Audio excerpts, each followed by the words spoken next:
naye okukakasa nti olina pressure. But to confirm that you have high blood pressure, bateeka okupima okusukka emirundi 2-3.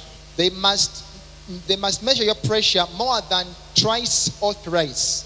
Ne basanga nga pressure yo eraalidde eri waggulu. And then they find that your pressure is persistently higher than the norm. Naye mu bulamu bwaffe obwa bulijjo, But in our usual life, bw'ofuna ekintu ekikunyiizizza, when something annoys you, ekikutabangudde, or stresses you, ekikweraliikiriza, or makes you anxious, ekikutiisizza, or worries you and makes you fear, ekikukyamudde, or something exciting you, oba n'okola omulimu ogw'amaanyi, or you do something that is so oba heavy, dduyiro ow'amaanyi, or you go through exercise for a long time. puleesa zimanyi okulinnyamu, Sometimes the pressures can go higher, naye bw'okkakkana but when you relax, ziddayo bulijjo they go back ez'awansi. to their normal ranges. Tekitegeeza nti olina It pressure. doesn't mean that you have pressure. Omuntu wa pressure, Someone who is a known pressure ze zibeera waggulu buli kaseera. hypertensive is always persistently having the higher pressures. Mutegedde bulungi.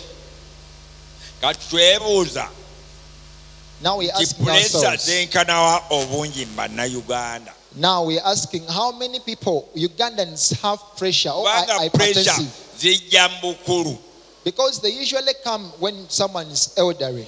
ate mu bakyala zijja emyaka gigenzeeko, And then it's more rampant in the elderly women. myaka 5-6 nga 50, zitandika. 50 and above. Twebaza nnyo Makerere University, We want to thank Makerere University kubanga omwaka gwa 2014 because in year 2014 baakola okunoonyereza they did a research ne bakivumbula and they discovered nti bannayuganda abakulu that elderly Ugandans abasukka emyaka 25-30 beyond 25 to 30 years beyond abalina pressure that have pressure, bali 26 ku 100. they are 26%.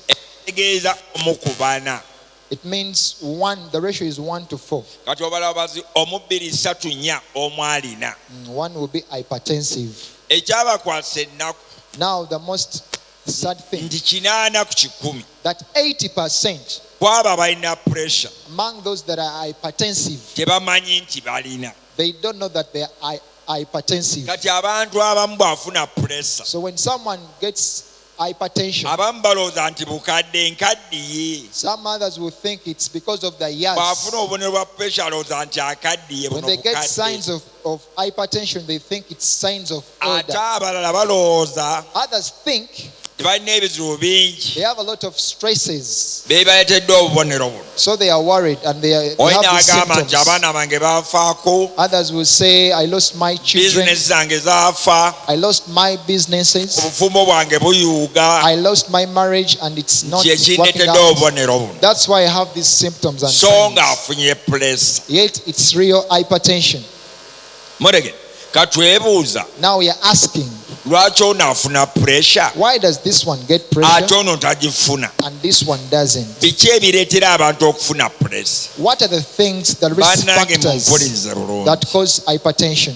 Pressure esinga The most pressure, egoberera musaayi, it goes through the genetics, egoberera famire. it goes through the family system, the Kati bw'oba olina genetics. bakadde bo, If you have your parents, taata ne maama, father and mother, kojja ne ssenga, nephew and all of them, taata omuto, maama omuto, all the relatives that you have that are close, kizibwewo, your nephews, your cousins, jjajjaawo, your grandfather, grandmother, bw'ababa balina pressure, if they have hypertension, naawe ojja kwesanga you will somehow find yourself, nti bw'onookula pressure ejja when kukukwata you grow up, genetically you will get that pressure nga tolina musango gwonna gw'ozizza. without any other cause but because Ate it's kino genetic. tolina kyakikolera And there is nothing to do for it okuggyako okufukamira n'osaba nannyini buyinza apart from just praying to God n'akikwebalamya. that He may heal you from hypertension. Naye waliwo ebintu ebirala But there are other things by'oyinza okwewala that you can prevent, ebireeta pressure. some risk factors that you can actually Ekimu prevent. ku byo One of them, omugejjo, obesity, omugejjo. overweight or obesity. omugejjo guzaala pressure ne sukaali That's a very high risk factor of n'ebintu diabetes ebirala bye sijja kwogera. and hypertension and so many other things. Kati bw'onoogejjulukuka Now, when you get away with that weight, ojja kuba oyolekedde akatyabaga k'okufuna endwadde. when you become overweight or obese, you will get, Ate bw'onooba ng'oli ogejjulukuse and if you become very much obese, tekitegeeza nti olya nnyo okusinga banne abatono, doesn't mean that you eat a lot more than others. naye kitegeeza It simply means, nti ebyenda byo biyingiza nnyo okusinga ebyabali. it means that your intestines absorb more. Ate omugejjo gugoberera nnyo famire. Yes, means your intestines absorb more than the intestines Kati of mu others. famire y'ewaffe And it follows genetics, obesity and tulina bamaama overweight. baffe banene nnyo Like in their family, they have so much mothers that are benkana overweight. envubu ze beddira They are overweight ne batusiiga omugejjo. and they are more weightful than us. Kali ffe abasawo Now, we the doctors, tetwagala mukazi asukka kiro 7 we don't want a woman beyond 70 kilograms. n'omusajja asukka 85. And the woman beyond, and the man beyond 85 bwaba n'ogenda kilograms. mugejjo Because there you are going overweight. oyinza okwekanga ng'obaluse ne pressure oba You sukaali. might find yourself at a high risk of getting hypertension. Kale tujja or basomesa diabetes. engeri gy'okulwanyisaamu omugejjo. So we shall teach you how to overcome overweight and Kale prevent it. omugejjo mugwewale. So try to prevent overweight. Ekirala ekyeta pressure Another thing that brings hypertension, ne sukaali, abasawo bagamba it's diabetes mellitus. abasawo bagamba The doctors say nti omuntu omukulu that an elderly person yandibadde amala waakiri ennaku 5 would have spent at least 5 days, nga buli lunaku yet every day akola omulimu oba akola dduyiro would be doing some exercise every day okusuka eddakiika 3 beyond 30 minutes, n'asala akatuuyo, and then he can sweat. kuba nkiyamba nnyo okutambuza omusaayi It helps your blood to flow very well in the veins, n'okusala ku masavu. and then to cut your weight. N'emirimu gyegikolebwa mu Kampala And then the work that we do in Kampala, bw'ogitunuulira when you look at it, bw'obeera omusawo if you're a doctor, weeraliikirira. you can really worry. Juzi nagenda mu katale k'e Mengo One day I went to, last time I went n'ensanga to omukyala market Mengo. n'anguza ettooke. I found a woman who sold me some, Nagenda okutunula waggulu and then when I looked up, ng'eri omukinjaaji asala nnyama.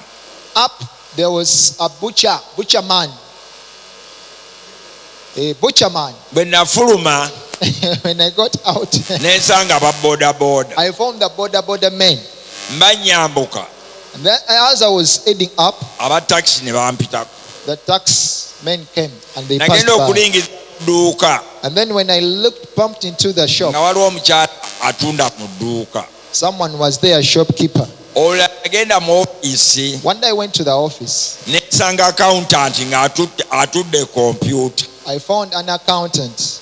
Kati mbuuza, Now I'm asking, bw'okola emirimu egyo when you do such jobs, olituyana ddi? when will you really get time to exercise? Tolaba oli mu katyabaga. Don't you see that you are actually risking Kale yourself? tukole nga bannaffe abatusingako, So let's be like some of our tukole friends, nga abajapaani. like the Japanese. Oba n'edduuka mu Kikuubo If you have a shop in Chikubo oba Mengo or in Mengo ng'osula Nansana and you stay in Nansana oba Kyengera, or Chengela, ennaku ezimu tambula ove Mengo ogende e Kyengera. some days don't leave alone the taxi Mutambule and ku. walk. Try to walk. Muwulidde? Boodabooda zisusse. You try to walk, Muvuge ku buga. get some bicycle and Oba drive olina it. oluggya lunene If you have a very big compound, oyinza okwepena n'abaana bo, you can kwepenaling with your children. oyinza okulima mu luggya You lwo, can dig in your garden. oyinza You can swim in your omuggalo pool. oka. In the first lockdown, Waliwo twali awo mu Mengo town, we were in Mengo town. omuwala n'ajja ng'asotta akagaali. And then a lady came riding a Ne bicycle. tumubuuza, "Nyabo okajja ewa?" And we asked her, "Where are you from?" N'agamba, "Nkajja Kyengera And she told me, "I'm from Chengela era ngenda mu Kikuubo." and I'm going in Chikubo." Ne mugamba, "Okakasa?" And I told her, "Are you sure?" Nange ne mugamba Then I told her, nti kampeeko nkatwaleko enakyeti naye kanneerera hire me. Let me also use it to go to ne bannange Natete. mutambuleeko But let's try to walk. mulime Dig. musale katuuyo Elimaafu lwe n'ebisagazi mujja bisale. okuwona endwadde nga zino. Yes, try to straight exercise. That's how you can prevent n'ekirala obesity. kyeta puresha Another thing that brings hypertension. z'endwadde ezimu There are some other underlying diseases ng'obulwadde bwa sukaali like diabetes mellitus. buzaala nnyo puresi. They can really progress era to abantu bangi balina hypertension. sukaali ne puresha. And most of the people have hypertension. They obulwadde have diabetes. bw'ensigo And then the renal disease. chronic kidney disease. Kwegamba ensigo ne zikuluma ne zivaawo obulwadde obulwadde. bw'ensigo n'obuzaala puresha. Nawo buleeta pressure obulwadde bw'ensigo. obulwadde bw'eddookooli Yeah, we have different kinds of thyrotoxicosis, parathyroids. uh, bwona omukyala thyroidism. ambuliza ku bulwadde bw'eddookooli. bwonna obw'eddookooli ng'olina obulwadde obwo nawo buleetera bannange ddala. eddookooli liyinza okuzaala puresi. waliwo n'akantu bakayita adreno There is another gland that we call the kabeera adrenal waggulu wa gland. nsigo Kabeera waggulu awo, above the kafulumya kidneys. eddagala bayita steroid. Kafulumya those bwe kafulumya corticosteroids in the steroid body. ennyingi When they fuluma in our body, when ofuna they kye go, bayita Cushing syndrome. you get them so much in your blood. Cushing syndrome n'ofuna pressure. You get Cushing syndrome that is characterized waliwo by n'abantu hypertension. abamu There are some other people abeemanyiza okumira steroid zino. that usually take steroid drugs. osanga oli amira prednisone, dexamethasone buli kaseera. Nomila prednisolone, nomeza kale bw'onookoza dexamethasone. eddagala eryo okumala ebbanga gwamu When you use it for a long time, ojja kubaluka ne pressure. ojja kufuna obuzibu kubanga lyatakinga the adrenal gland. kale endwadde muzeegendereza. So let's be very, very careful. n'ekirala kyeta pressure Another thing that brings hypertension, okulya omunnyo omungi. taking a lot of salt. banne mulekerawo okulunga omunnyo. Banaye, stop taking salt. ekibiina ekitwala A lot ebyobulamu of salt. mu nsi yonna The World Health Organization kigamba says nti omuntu omukulu an old person yandibadde ali omunnyo is recommended to take buli lunaku the amount of salt. ogutasukka grams 5. Amount of salt not more than 500 banne grams. temulunga munnyo muwulire. Don't really. Abamu mufuna omunnyo n'ogattamu mu nva nga Ndola togaba naku. nagenda Mengo mu tawuni I was from town. I was in nensanga town. omuvubuka atunda ebiberenge I found that man ne mugamba popcorn nguzaayo bya 2,000. selling to popcorns. So I told him, please sell me some Bwe yabisena. 2,000 popcorns. bwe yamala obisena After he had actually packaged them, n'atandika okumansa muli started omunnyo adding raw salt. ne mugamba nti ogwo omunnyo oguteeramu ani? And I told him, whom are you putting for that salt? gwonteeramu Are you the one that puts for me? sijja I will not take it okujyawo ng'ompa ebirala.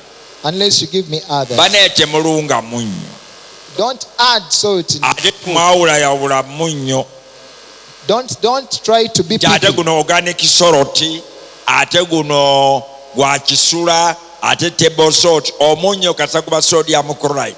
muli omunnyo mutono Don't add varieties of kubanga salts. bw'onoolya omunnyo omungi If you take a lot of salt okumala ebbanga eriwera for a long time, ojja kubaluka ne pressure. you will really be at high risk of getting Mutegedde bulungi. hypertension. n'ekirala kyeta pressure.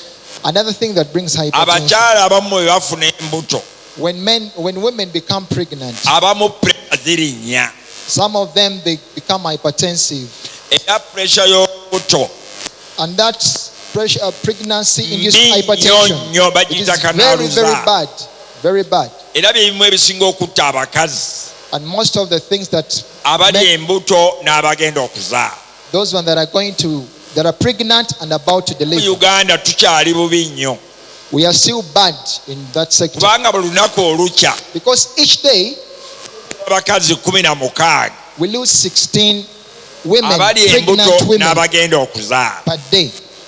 pregnant women ready to give birth. tukubiriza buli mukyala yenna So I want to encourage all the ladies. osuubira nti olubuto walufunye If you expect that you have conceived, if you ogenda mu believe, famase oba mu kiriniki when you go to the pharmacy or to the clinic n'okola kye bayita pregnancy test and you do that test to confirm your pregnancy, baguzayo ka strip they get you a strip n'okanyika mu musulo gwo and you dip it in the urine. kasa kaleeta layini bbiri emyufu It brings 2 lines that are red. omanya nti lwayingidde You will know that you conceived. era enkya ojja buzino tutandika okunywa eddagala The next day come for antenatal, ne tutandika okukondoola and then we will try to track you up and monitor you. omuganda agamba The Uganda says, nti agamyuka omuyizi agamyuka omuyizi, gegamyuka n'akasolo yes, is the one. kati omusawo kasosanga omukazi ng'alina pressure alina olubuto If a medic finds when a woman has pressure oba oluguddemu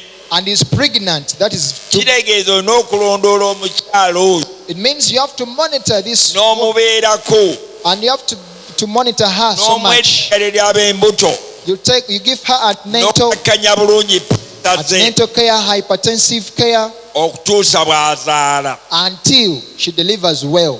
era ekirungi ku mbuto za pressure y'olubuto And the good thing with pregnancy-induced hypertension, ebiseera ebisinga most of the times omukyala wamala okuzaala after the delivery of the pressure baby, zikkakana ne ziddayo nga bwe zaala the pressures will normalize and go back to their naye normal. abamu ejja kagenderere But others just comes induced.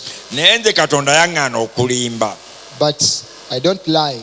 sirimba mulwadde yenna I don't lie any naye patient. kakubbireko But let me tell you something. kasita olaba omukazi ow'olubuto nga yeesise If you see a pregnant woman convulsing, nolaba omukazi ow'olubuto nga yeesise we see a pregnant woman convulsing, nze amagezi genkuwa the advice I gave you, serengeza buserengese ku CBS oteekeyo ebirango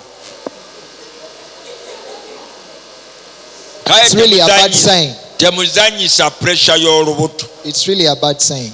muwulire nekyekyeeta pressure mu bantu kyekikula ky'abantu One of the things that bring hypertension in people is the way people have grown up, their early life, and kati ffe history. bakaddugala Now we, The the black. blacks, ffe tusinga okuba pressure okusinga abazungu abeeru oba abachina abakyenvu we are at a high risk of getting hypertension than era others, onogenda mu America than the whites. When you go to America, ojja kulaba nga abaniga you will see that the Negroes, pressure zibali bubi nnyo they have a lot of pressures okusinga bannaabo abazungu than the whites. naye white kirala skins. Makerere baali bakola okunoonyereza When Makerere students were doing the research, baakivumbula nti mu mawanga ga Uganda they discovered in African countries, in Ugandan, tribes. in Tribes Ugandan of tribes, mu Ugandan tribes, mawanga ga Uganda in Ugandan tribes, Abaganda the Baganda, be basinga okubeera ne pressure they are the most people to have pressure, hypertension, okusinga Abanyankole n'Abakiga more than the Banyankole, the Bachiga, and oba other Choli tribes, n'Abaluulu and other tribes. mu Baganda The Bagandas, kiri 28.5 it's 28.5. kitegeeza nti mu bulaba Abaganda abasatu It means if you see 3 Bagandas, omu alina one has hypertension, era pressure zimaze Abaganda and they are always succumbing to Bawulira. hypertension. They are not listeners, good Bamputu. listeners. kale baneemulondoole pressure zammwe Let's monitor our pressures. tomala myezi 2 nga tebakumye ku pressure zo Don't take 2 months without taking a blood muwulire pressure. bannange Yeah. mutegedde bulungi Amen. kati tugenda kuddako obubonero olabira ku ki omanya otya oba oteebereza otya nti pressure ekutte What are the signs and symptoms of hypertension? ekisooka 1. pressure ereeta omutima owuli omutima gukkuba oba n'ofuna entunnunsi Ofuna entunnunsi kye bayita palpitation. muwulire Ofuna entunnunsi ezo. kino nono omukyala omuyimbi bamuyita Rema Namakula We have that artist called Rema Namakula. tumwagala nnyo We love her so much. ye bambi yasalawo okufumbirwa omusawo okwewonya ebizibu But she married a doctor to avoid problems. yayimba oluyimba Yaimba, she sang a song. nti wotoli maama Yes, where is Kawesa? omutima gutujja. Kawesa gwayimba enyimba zino jangu. Kati owa pulesa Now the person omutima hypertensive, gujja kuba gutujja buli your kaseera. heart to be palpitations. Owulidde? Yes. N'ekirala puresha ereeta omutwe, Yes, you get that severe omutwe headache, ogukuluma ogw'olutentezi. a persistent headache. Puresha bw'erinnya ennyo, When it becomes higher, amaaso galaba ekifu oba olufu. you get blood vision.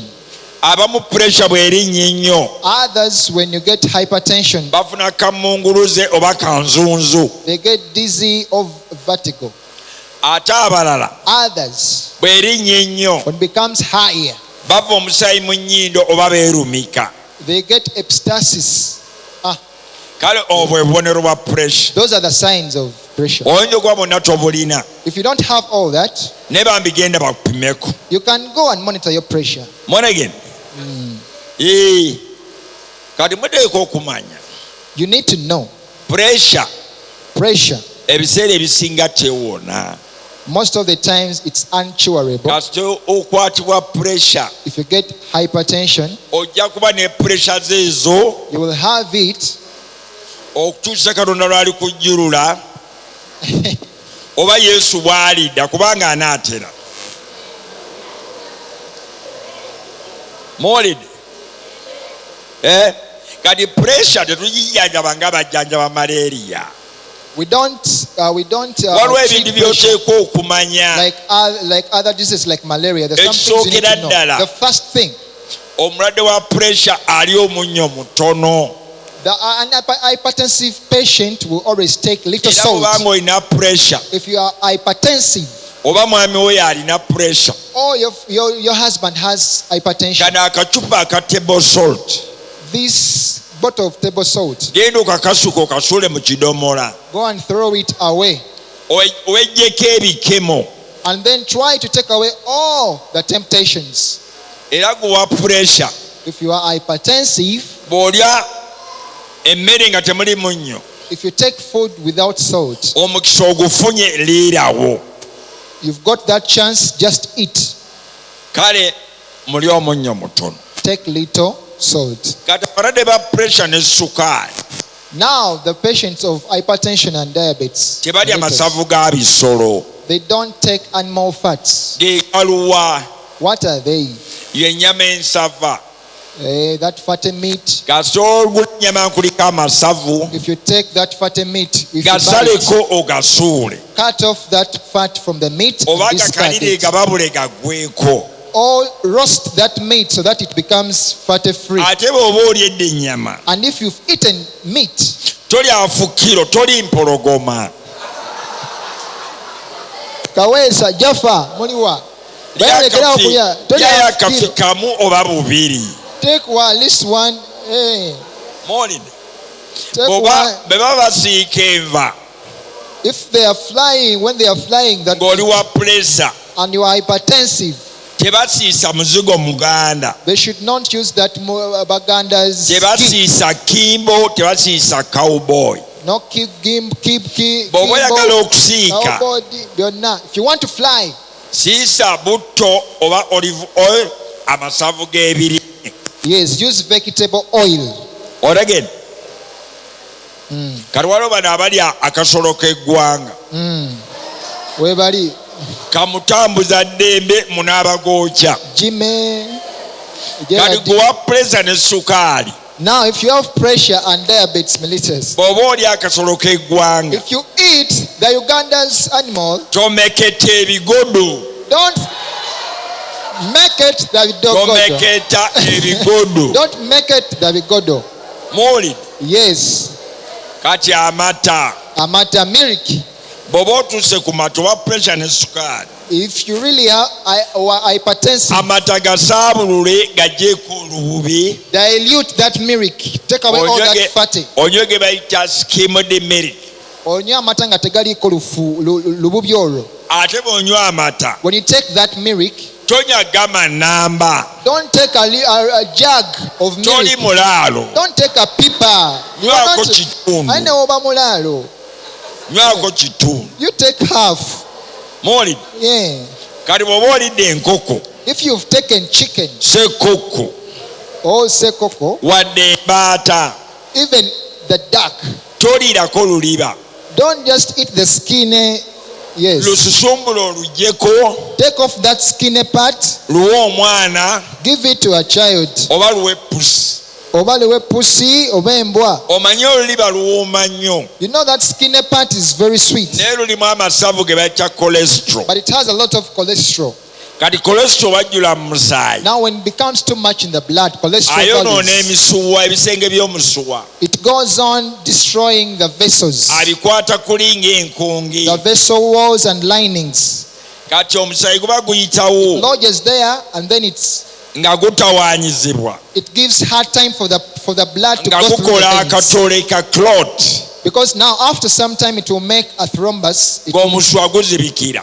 it will make a clot, and then Bwe the gunaabeera vessel. ogw'obwongo If it's an artery or a vein for the brain, ojja kusannyalako oludda you will get paralysis, oba ozibe omumwa or you can even get stroke, oba byombi. or both.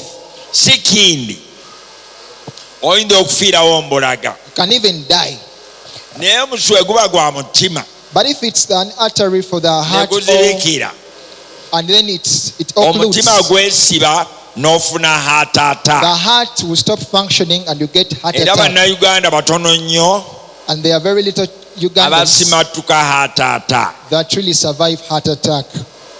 Kati nekyesoogedde ge magi. What I've not talked about are the eggs. Owa pressure ne sukaali If you have hypertension and diabetes tolya mellitus, magi gasukaana wiiki don't take more than 4 eggs a week, oba masiike oba ga boyiro, whether they are fried or roasted, kubanga enjuba erimu cholesterol. because that egg yolk has a lot of cholesterol. Era buli mwaka guwa pressure ne sukaali And if you are hypertensive and diabetic, balina okukebera amasavu mu musaayi, they need to check your lipid profile. kye bayita lipid profile. Yes. Emengo kikole kitundu. Emitwalo esatu kitundu 35,000. Singa amasavu gaba mangi If nnyo you have a lot of fats in your body, bakuwayo obukere ne bayita statin, they will give you the drugs that will help you. atorvastatin oba rosuvastatin, Or rosuvastatin, it will help you. okendeeza amasavu ago It will help you to cut the fats, galeme okukosa. so that they don't really. Ekyo nno kikulu That nnyo. is very, very important. Mwoli omwenge Alcohol. kyandibadde kirungi It would be really good. era kisaanidde owa pressure ne sukaali n'otanywa mwenge, It would be really recommendable. It's naye recommendable bw'obanga onywedde that if you are hypertensive and diabetic, not to nywa take alcohol. n'obwegendereza. Or if you take, be very careful. Omusajja akoma ku uniti 2, Eh, omukyala akoma ku uniti 1. Man, you take more. Don't take more than two units, and the lady don't take more than Unit 1 unit. kye. What is a unit? Ye cupa ya bbiya. It is 1 bottle of. Kale bw'oba ojjudde Beer. omwenge, omusajja tusuuka eccupa za bbiya 2, So a man, please don't take more than 2 omukyala bottles. eccupa ya bbiya 1. And then a woman, don't take more than 1. Nendo za tulina banywa mwenge. Bino bye bayita ambias waragi, ambias vodoka. Ambience, walaji, ambience, vodka. Ebyo twabigoba. Those are very toxic and very bad. Togeza n'obikombako. Don't even try to taste. Bw'oba onywedde wayini If you've taken wine, tosuuka giraasi emu. don't take more than 2 glasses. More. More than 1 glass. Ate tobeera DDO. Tobeera DDO. Don't be a DDO. Daily drinking office. No be that daily drinking officer Nga with buli a save. lunaku onywa. Buli kanaku onywa. Nywamu bbalirirwe. Ah, Sigala n'emmindi ebyo twabigoba. sigala and mindi, please. We don't do that. Even Kubanga alcohol. biralusa pressure ne sukaali. Byonna, all those are risk factors. Birwaza ne kansa w'amawuggwe. Hypertension and Era cancer. bw'obanga olina omuntu wo, If you have someone owooluganda wo, or your relative omwami wo, or your husband, omukyala wo, your wife, mulamu wo, your ng'agaanidde ku bintu ebyo, and they are still addicted to all those, ojja muleeta emmengo, bring that person to Mengo hospital, tumukwase aba mental clinic, and they will be handed over to the mental clinicians, and they will direct that person. Bamuyambe kuba ajja kuba addicted, ajja kubeera cancelled, yes, asobole okulekayo ebintu ebyo. yes. Sadda n'amayirungi twabigoba. Sada, mayirungi, marijuana. Temumeketa mayirungi, temuliŋŋamira. Don't take mayirungi, marijuana. N'ekirala, Another thing, bye bizibu. the stresses and problems. Ebizibu biralusa pressure. Stresses bring hypertension. Era abantu bangi bababikidde ne bafiirawo. And many people have been told bad news and they Omwaka oguwedde, last year, Bukedde newspaper, amawulire ga Bukedde, Bukedde the newspaper, baawandika ku looya omu. they wrote about a certain Looya lawyer. yali mututumufu nnyo, He was a very prominent lawyer, naye bambi yalina ebizibu. but he had problems. Mukyala we yasooka n'amufaako, First, the wife died, n'abasa omukyala oku. and then he took another wife. Baali Married. bamaze naye etaano. They had spent 5 years. Omukyala ono ne bamuleeta e Mengo hospital They brought the person, the nga wife, to sukaali hospital, amutabukidde. and the lady was diabetic. Ne tugezaako mujjanjaba, And we tried to treat, n'atulemerera. but she died, unfortunately. Batabani be abakulu Now the elder sons baddayo eka okubikira taata. went back to report the bad news, Bamusanga atudde mu ntebe, the announcements to the father. They found ne him bamugamba sitting, taata maama afudde. and they told him, Father, Naye yagira bugizi mother bwaki, has died. She just slowed down, n'ateekayo baasi n'afa. and he also died. Ne baba n'emirambo ebiri mu famire emu. And they had two Baali babaziika baako n'entaana ennene. They had two dead people in the Maama ne family. bamuziika eno, taata ne bamuziika eno. They combined the grave. Nange omwaka ogwo ogwaggwa, Last year, nalina kojja wange yagenda n'afa. I had my uncle that Ne passed away. bagenda abikira omwami amuyita Ssendi Mukasa, jjajja wa Kabaka. So they announced to one of the Oyo people n'amugamba nti there. gundi afudde, And then they announced to that naye yagira person bugizi bwaki. that this one has died, and that Nah. person just collapsed and died. Tulina ne mukwano gwaffe Menga, We have another friend of ours in Mengo. bamuyita Faizo assistant warden. It's called Mr. Faizo. Baagenda e Busoga okuziika, We went to Bosoga for a burial. baabaziika As they were burying, ne bagamba they said, nti omukadde oli kye mugamba kijja muyisa bubi. please don't tell the other elderly person, Ne bakola because ensobi nnamulanda ng'amabeere g'embwa. they did a very wrong thing. Tibamugamba anaamugamba. Because if they don't tell him, who will? Kati akaana kaava eri Now a child came, ne kamugamba nti maama gundi afudde tuba muziika. told her, Naye please, agira bugizi bwaki. this one has died, and that one collapsed also. Banenda kumala. Naye n'amasanyu amangi But even excitement, n'okukyamuka ennyo over excitement, and kulinyisa happiness pressure. can even make pressure go Kubanga high. edda twali mu ddwaliro One day we were in Mengo saa 12:30 lwa mukaaga. at around 6:30 on Emmotoka Saturday, z'abagole ne ziyingirawo and then there came the ng'omugole omusajja ayambadde suuti ya black ne botayi bride cars, and then ne besimaani we they came dressed very well, the bride and the bridegroom. nga The balese bride, maama w'omugole. the bride, they had brought the Maama mother w'omugole yali atudde of the- ku meeza y'abazadde of the bride. n'agwa mu macupa. Ne bamuyoolayoola ne bamutuleetera. The mother of the wife Ne to be tutandika had collapsed. omukebera. Omanye okukebera omuntu omulamu, So they kept on okebera ntunnunsi, monitoring. They monitored the pulse. okwata wano naawe oyinza okukwatawo. Now osobola okukwata n'okebera Ojja entunnunsi. kuwuliranga radio Pulse. pulse ekuba. Ojja kuwulira pulse wano, Okwata wano ojja giwuliranga ekuba. okozeseza obugalo busatu, Nga ojja tugenda wulira. tukebera maama Ne tukebera entunnunsi nga teri y'amaama. kakuba, There was no pulse, nga tujjayo ekyuma ekiwuliza omutima so we had to look to nga listen to teri the heart. kakuba nga n'okussa tasi. No heart sounds, no breathing. Ekisembayo ne tujjayo katooki And then we got ne tumulisa The torch. emmunye We nga have to look zonna at the- zeegaludde. other people, and we are all directed. Ne tubagamba nti ono alwanye olutalo lwe, We told them this one amaze emirimu gye, has finished her race. embaga yonna n'esanyalala. She has passed on. N'olula twali mu kwanjula, One day we were in introduction. twerekedde munnaffe. We had escorted our friend. Omanye Abaganda balina bye bagamba nti abalamu baleetere omugole ekimuli. Waliwo omukyala ali mukulukulu ng'awaana omugole nti munnaye bakuweereza akamuli kano akamyufu omuli musaayi. So they were in the ceremonial Ng'enduulu evuga activities, shouting. nti akuweereza kano aka kyenvu Someone gwe had musana gwe, delivered a ng'enduulu flower. evuga. And then they were all screaming loud. Bagenda okulaba yali ayogera ng'asirika, And then by the ng'agooma, the one who was excited ng'agwa wansi, collapsed, nga bamusitula mutwala mu ddiiro. paralyzed, and then they took her to Ng'omwogeza the, gy'agamba naye wano twali musawo atuyambe.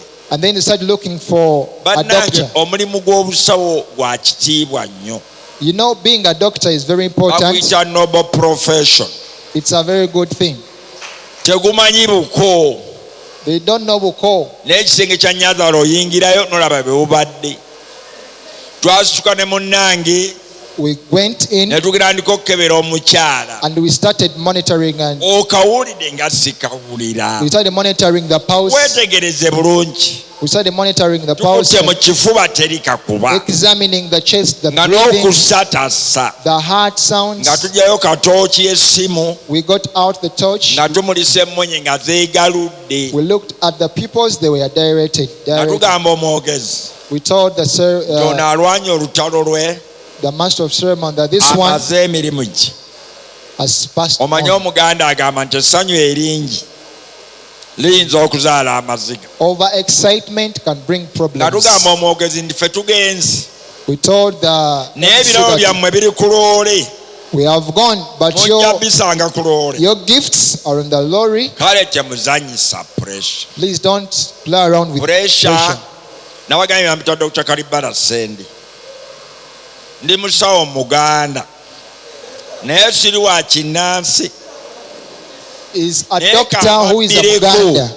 teri ddagala Ganda There is no traditional medicine oba lya habo or herbal medicine oba lya Banyankole Bakiga or Banyankole Bachiga oba lya medicine Bakyoli lya Baluulu or Bacholi eryavumbulwa that has ever been ne discovered likakasibwa and ne confirmed, litongozebwa tested and confirmed ne lirangirirwa and nti published lijjanjaba baliyamba that it okuwonya treats or it puresha helps ne sukaali. to subsidize Kale diabetes temukozesa mellitus eddagala or hypertension. So don't kubanga use that medicine, nkulayirira nti bw'ona okoze eddagala lya habo because I'm assuring if you use For that herbal pressure. medicine on pressure, ojja kufa ng'entwege mu paaka nga teri ayamba.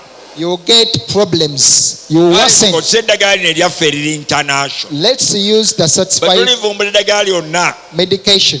bagenda kulibabuulira balirangire. If we get any herbal medicine, we shall really publish it and you will Kati nga know it. maliriza kanyogere ku kusala omugejjo. So let's talk about cutting the weight. Omugejjo bagusala How do batya? you cut off your weight? Mmere kyegeza. What food are you Emmere supposed egeza bagiyita carbohydrate. Carbohydrate. Yes, carbohydrates. Emmere ereeta amaanyi Emmere ereeta amaanyi, carbohydrates. n'amasavu. Ate nereeta n'amasavu. Kati emmere eyo olina ogikendeeza bambi. Olina okukendeeza emmere Oba ereeta, obadde olya kiro y'ettooke obadde olya kiro y'ettooke, lyako kitundu. tandika okulya koota, osala Kitundu. empola mpola, olye ekitundu. Owulidde? Ate manya nti carbohydrate enjeru ze zigezza ennyo okusinga endala. Kale omuceere, kawunga, lumonde, muwogo gumonde Emmere zirimu bambi carbohydrates, bigezza nnyo. matooke, muceere, kawunga, muwogo. Bikendeezeeko. Bikendeezeeko. N'ettooke oba oliridde n'ensujju tolya kambukuulo, lyako katono. Take little carbohydrates. Ekyekiro kikendeeze oba kigobe. Ekyeggulo kikendeeze oba Kubanga kiviireko omukutu ddala. gw'ekyekiro gugasa ki? Take little Okujjako supper okuleeta or leave supper alone. omukutu gw'ekiro guleeta omugejjo n'okufuluuta. That satisfaction of the night from the supper Kale brings a lot of bikendeeze. overweight and apnea. Soda mugobe. So leave alone soda soda. ageza nnyo. Soda can bring overweight. Bw'oba olekamu obujiko busatu bwa sukaali mu caayi, If you've been taking 3 teekamu spoons katundu. of sugar in Waliwo tea, empapula zino take half. We have ngenda these ziwa papers. omukulu ono, He's going to give me those zijja papers. kulambika engeri gy'osalamu omugejjo. They will show you how you cut off your weight. Waliwo ne timetable eno, There is even that timetable. buli lunaku ekulagira emmere gy'olya. It shows you what type of food you Naye have to mu take. mmere every day. gy'olya temuli muwumbo gwa mmere. But in the food you take, there is not that big Olya bunch. bivaavava na bibala. You have to take vegetables, Mpozi fruits, n'olyayo n'eggi. or you can even take some egg. Nagikozesa okumala wiikisi 2, Using it for 2 weeks, n'ensala kilo 16. and then it cut 16 kilograms. Naye nate n'enfuna ebizibu. But then I got problems. Maama w'abaana tekisiima. My wife never Nagamba liked it. wenna onkaddiyeeko emba ziguddemu olinyanga ow'ensanvu. I can't wait so much. Basawo bannange ne batandika okungeya mu ddwaliro. And then I looked really funny because I had Tiba ne lost my Dr. weight. Kalibala ng'alabye nnyo. What's happening to Dr. Kalibala? Siriimu ng'amwanguyizza. HIV is taking him. Kati bwe twagenda Entebbe twalina mwana waffe yali agenda okufumbirwa. We went to Entebbe, we had our Waliwo child. mwannyinaze yangamba Dr. Kalibala ofa ki? One told me, what's Yo happening to badde you? kitujjeko naawe. What disease is really Laba diagnosing ofaanana you? olinga olubu olubbi. You are really slimming. What's happening? Nange ne nkendeezaamu. So I also had to reduce on Naye my levels. nina mwannyinaze anzira ku mugongo nga But I have my maliriza. follower, a sister. Yazaala abaana balenzi 3. Omwana owakati Michael yajja e Mengo ng'alina obubonero bwa pressure. One of my sons Twagenda omupima nga pressure ze ziri waggulu. had symptoms of hypertension. So we Ne checked mugamba mwana wange ngenda kutandisa kudagala lya pressure. and they were very high. So N'atandika okukookolima. we advised the Naawe person anko. Twagenda take omupima hypertensive drugs, but ng'alina kilo 95. the son refused. He had. Ne tula wansi mu 95 kafubo ne kilograms. musomesa I taught the son okusala ku weight. how to cut the weight. White emyezi 3 After 3 months, yakomawo ng'alina kilo 67. came back when he had 6 Nga kilograms. ne pressure zigenze. 67 kilograms, and even the Naye hypertension gone. bw'onookozesa empapula zo n'osoma bulungi. So when you use these papers and Bambi you read them, n'osala omugejjo. and you cut that weight, Pressure zo zijja your kakkana. pressures will normalize. Nandibadde njogera bingi ebisingawo. I would have talked more, Naye nabadde nabange y'essimu. but you have Buli this mulwadde bwa contact. pressure aba n'omusawo we. If you are a diabetic, get your personal doctor. Amulambula era amulondoola And obulamu bwe bwonna. hypertensive, get your personal doctor Era to monitor Mengo you. tulina kiriniki ya pressure buli lwakubiri. And in Mengo Okuva Hospital, we ssaawa have 2 okutuuka ssaawa 8 mu general outpatient. hypertensive clinic every Banaye Tuesday. mujje tubeere nammwe mukuume obulamu. Come and keep your life. Teweerabira Bayibuli egamba Don't forget the Bible says, nti temumanyi nti emibiri gyammwe yeekaalu ya don't you Mukama. know that your body is the temple of the Holy Spirit? Era omwoyo wa Mukama atuula mu mmwe. And the Spirit of the Lord dwells in you. Kale omuntu yenna alizikiriza yeekaalu ya Mukama, So if anyone destroys the temple of Mukama the Lord, agenda muzikiriza. God will destroy him too. Yeekaalu ya Mukama gikuume bulungi. Keep God's temple very well. Katonda akaagala ng'oli mulamu.